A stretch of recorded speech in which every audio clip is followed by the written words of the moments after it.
이런 가운데 더불어민주당이 왜 탄핵을 추진하는 과정에서 웃지 못할 일이 벌어졌습니다. 자, 이겁니다. 이동관 방송통신위원장을 지금 탄핵하겠다고 해서 민주당이 탄핵 소추안을 국회에 접수를 시켰죠. 오늘 국회 본회의에 보고가 되고 내일 본회의에서 땅땅땅 처리하겠다는 게 민주당의 생각입니다. 그런데 이동관 방통위원장의 탄핵 소추안의 그 내용을 한번 보시죠. 검찰청법 제37조의 규정에 의하여 이동관 방송통신위원장의 탄핵을 소추한다. 아니 잠깐만. 아니 이동관 방송통신위원장이랑 저 검찰청법이 무슨 상관이야? 뭐 이런 의문이 당장 드는 거 아니겠습니까? 자, 보세요. 방송통신위원회 위원장 이동관 탄핵 소추안 발의자, 대표 발의자는 고민정 의원입니다. 근데 이동관 방통위원장의 탄핵 소추안에 검찰청법이라고 적혀져 있죠. 방송통신위원회법에 따라 뭐 이렇게 적어야 하는데 왜 이런 일이 발생을 한 것일까요? 민주당의 조홍천 의원은 이렇게 분석했습니다. 들어보시지요.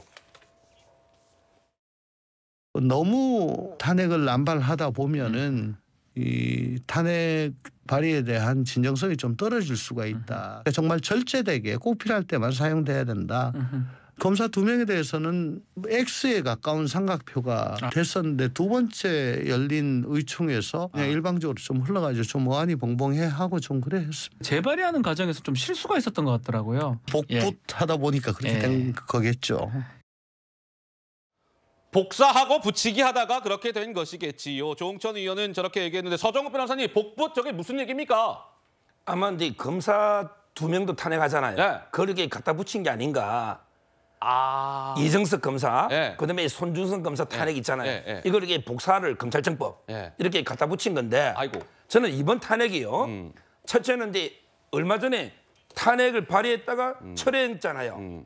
윤재욱 원내대표의 신의 한 수에서 저는 일사부재의 반환은 왜 같은 회계 중에 2번 못하니까 이런 데 그 잘못된 거라 보고요. 두 번째 탄핵이라는 거는요.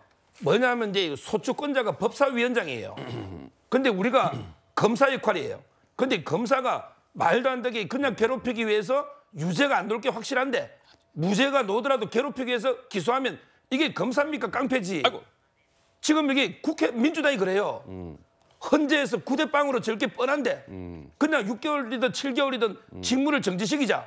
이렇게 이게 탄핵하면 이게 말이 됩니까? 그 헌재에서 9대0으로 졌을 때 책임을 누가 질 거냐?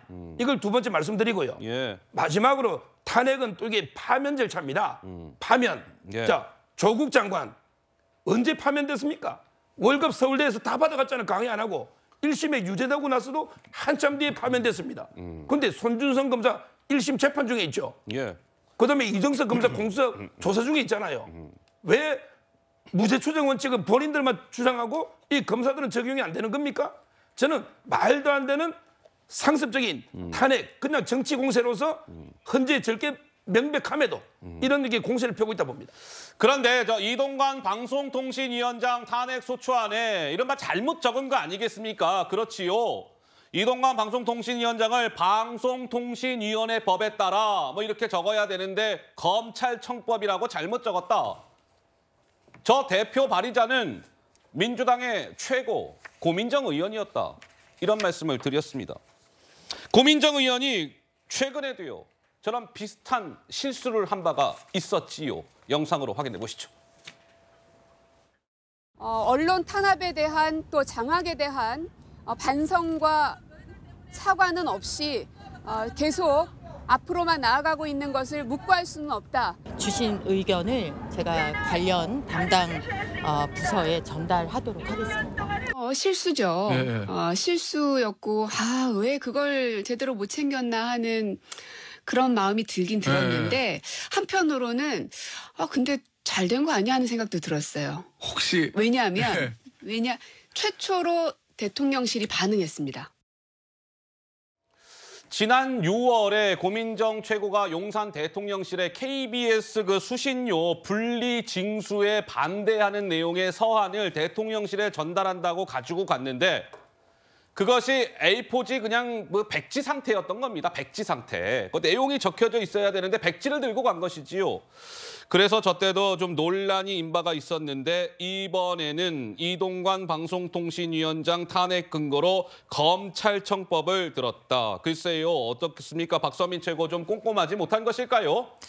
뭐 이제 실무를 하다 보면 이제 여러 가지 좀 예상치 못한 상황들이 생기기도 하고 실수를 안 하려고 노력을 해도 실수가 발생하는 상황들이 생기는 것 같습니다. 그건 뭐 단순히 이제 누군가의 특성 때문에 벌어지는 일은 아닌 것 같고 여러 가지 해프닝이 있었고 사실 없었으면 좋았을 해프닝인 것은 맞습니다. 이번 일도 그렇고 과거의 일도 그렇지만 어쨌든 실수를 알아챘고 그것을 시정하기 위해서 조속하게 절차를 밟아서 또 처리를 했고 정상적으로 탄핵안이 발의되고 있는 국면이기 때문에 그냥 일종의 해프닝이지만 앞으로는 조금 더 어떤 일을 처리함에 있어서 조금 더 신중하실 필요는 있겠죠.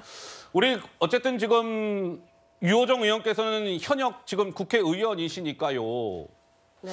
지금 오늘 고민정 최고가 이동관 방송통신위원장 탄핵한다고 하면서 거기에 검찰청법이라고 적고 좀 시간이 지나기는 했습니다만 지난 6월에는 백지 들고 대통령실 방문하고 무슨 생각이 드십니까? 저는 이런 실수가 있을 때는 그냥 실수라고 담백하게 인정하고 넘어가면 될 일이라고 생각을 하거든요. 근데 그 뒤에 이제 뭐 대통령실의 반응을 들어서 다행이다라거나 이런 말들을 좀 덧붙이게 되면 조금 궁색해 보일 수 있다고 생각합니다. 그리고 이제 저는 또 제재 발의라고까지 하는 건 조금 과장인 것 같아요. 이게 서류상 문제가 있어서 제출된 것을 회수하고 다시 제출한 거지 법적 의미의 어떤 발의는 아니었다고 보거든요. 근데 이제 좀 단순 실수라기에는 이렇게 중요한 사안인데 이 정도 안은 또 국회의원, 그러니까 법률가 출신의 국회의원들이 재검토를 최소한 하지 않았을까 싶은데 너무 첫 줄부터 이렇게 오류가 있어서 저도 조금 놀랐고요. 물론 지금 이동관 그 방통위원장의 어떤 사용하고 있는 워딩이나 이런 부분들은 저는 상당히 문제의식을 갖고는 있습니다만 또 지금 이런 실수 해프닝에서 좀 알 수 있는 건 복사 붙여넣기를 한 거잖아요. 정황상 봤을 때. 그러면 뭐 실무자든 국회의원이든 방통위원장보다 검사 탄핵 소추안을 먼저 작성했다라는 거고 민주당의 진심은 검사 탄핵 쪽에 조금 더 있겠구나 하는 생각도 조금 일견했습니다. 아니 근데 저 탄핵 소추안 저거 제출할 때 당연히 이게 볼 거 아닙니까? 아니 그 볼 거 아닙니까가 아니고 당연히 봐야만 하는 것이겠지요. 근데 아까 그 화면 좀 다시 한번 좀 줘보실래요? 근데 보면은 그 진짜 첫 줄 부분에 나와요. 대한민국 헌법 제65조, 국회법 제130조 및 검찰청법. 근데 위에 대상자는 이동관 방송통신위원장이에요. 그래서 꼼꼼치 못했다. 뭐 이런 지적이 나오고 있는 겁니다.